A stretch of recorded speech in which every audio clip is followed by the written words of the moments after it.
क्योंकि शायद आपकी हिम्मत नहीं होगी इन सवालों का जवाब देने के लिए। भाई साहब, रोजगार कहाँ है? ये जो झुंझुना लेकर आए हैं ना, आप ऐसा उन 4 सालों में क्या सिखा देंगे? बीच में राह में छोड़ देंगे। आपके नजर में तो सभी वीर हैं। नो रैंक नो पेंशन का ड्रामा बनाकर हम युवाओं को बेरोजगारी में धकेल दिया है।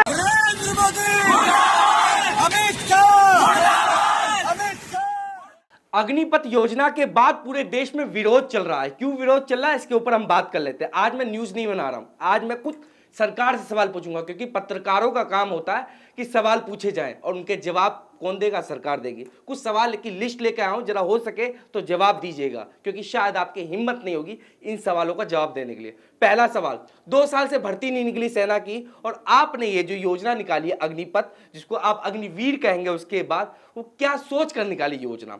4 साल की आपने नौकरी कर दी है, यानी संविदा पे नौकरी कर दी है, यानी कॉन्ट्रैक्ट बेस पर, यानी कि आपने कुछ लेबर को लिया है, अपने घर बनवाया और उन्हें छोड़ दिया। जो 4 साल की नौकरी करेगा बच्चा, 17.5 साल से लेकर 21 साल तक की आपने कैटेगरी एरिया रख दिया गया है, और आप उनको 4 साल के लिए बुला रहे हैं। पहले उनकी ट्रेनिंग होगी 6 महीने की, उसके बाद बड़े बड़े हथियार सीखेंगे, लगभग लग जाएगा 1 साल।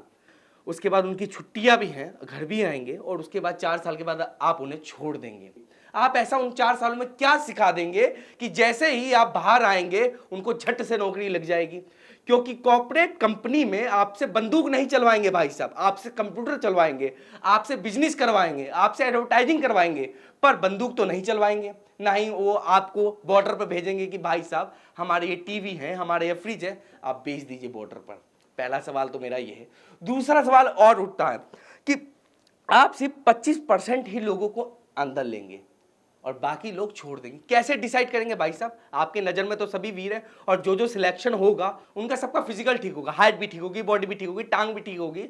उसके बाद आप कैसे 25% डिसाइड करेंगे? हो सकता है आप काबिलियत के और बुद्धि के हिसाब से उनको डिसाइड कर लें, तो हो सकता है आप ये कैटेगरियाँ निकाल लें, एग्जाम करवा सकते हैं लास्ट में। यानी कि किसी के मन में भय पहले से ही होगा कि भैया आपके पास 4 साल की नौकरी है। जाते समय आप उन्हें 11.5 लाख रुपए दे देंगे, जो सैलरी को काट काट कर आप उनके लिए जो बचा रहे हो, 11.5 लाख रुपए देने के बाद उन्हें छोड़ देंगे।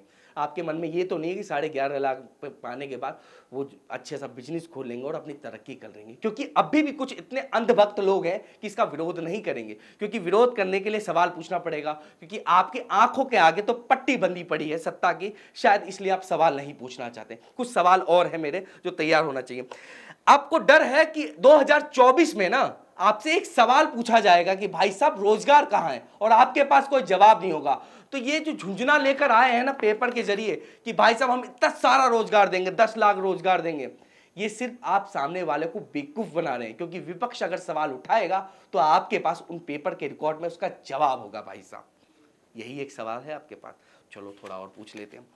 सबसे ज्यादा सरकारी और सेना में कौन जाता है भाई साहब?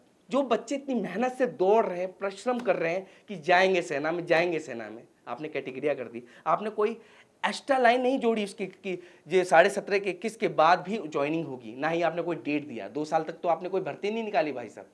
उसके बाद आप कह रहे हैं कि 17.5 से 21 साल तक के कैटेगरिया। वो लोग कहाँ गए जिनका ओवर एज हो चुका है, जो बेचारे मेहनत कर रहे हैं? जो लोग गाँव से आते हैं उनका बस एक हदार होता है क्या? सेना में जाना, जिससे कि अपने गाँव की तरक्की कर सके, अपने घर वालों की तरक्की कर सके। अब आप उन लोगों को ले लेंगे और बीच में राह में छोड़ देंगे। क्या करेंगे भाई साहब वो लोग? उनके बारे में आपने नहीं सोचा, सोचेंगे कैसे? क्योंकि आपको सत्ता की भूख जो है।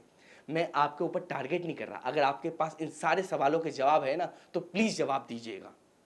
आपने बड़ी बड़ी 30,000 सैलरी, अच्छी सैलरी है, कोई प्रॉब्लम नहीं है, शायद प्राइवेट सेक्टर में इतनी जल्दी सैलरी ना मिल पाए, पर कुछ दिनों के लिए आपने उनको पनीर खिला दिया, रसगुल्ले खिला दिए, उसके बाद नमक रोटी के लिए छोड़ देंगे? नहीं भाई साहब, ये जो आप चला के दिखा रहे हैं ना, शायद हमें तो आपकी चालाकी समझ में आ गई है। और जो लोग देश में प्रदर्शन कर रहे हैं वो इसलिए प्रदर्शन नहीं कर रहे कि आपके खिलाफ है, वो कह रहे हैं परमानेंट करो। भाई साहब आप क्या संविदा पे नौकरी कर रहे हैं? आपने हर जगह तो संविदा कर दी है, आपने रेल भेज दिया, बैंक भेज दिया, अब क्या बचा है आपके पास? ये सेना बॉर्डर भेजने की तैयारी कर रहे हैं आप। देश की स्थिति क्या जाएगी? क्या सीख पाएगा 4 साल के लिए? वो क्या मरने जाएगा क्या? उसको पता होगा वो परमानेंट है, तब वो बॉर्डर में जाके बंदूक चला पाएगा कि मेरे पीछे मेरा परिवार को संभालने वाला ये देश है। पर नहीं, आपको तो बचानी है पेंसिल जो आती है भाई साहब रिटायर होने के बाद, हर महीने आती है। अगर कोई बच्चा मर जाता है तो उनके घर वालों का ख्याल सरकार रखती है। अच्छी पोस्ट पे तो शायद आपको जमीन के कुछ टुकड़े मिल जाते हैं। आप बॉर्डर में शायद ये जो खिलवाड़ कर रहे हो कोई जान नहीं देगा, किसी बच्चे से पूछिए या किसी माँ से पूछ लीजिएगा कि आपके बच्चे के बदले 1 करोड़ रुपए देंगे। मरने के बाद ये 4 साल की जो ड्यूटी है, अगर कोई मर जाता है तो उसको 1 करोड़ रुपए मिलेंगे। उसके बाद कोई पेंशन नहीं, कोई रोजगार नहीं, कोई नौकरी नहीं किसी परिवार को। उसके परिवार में इकलौता वही लड़का हुआ तो अब आप कह रहे हैं कि कोई फोर्स नहीं कर रहा आने के लिए।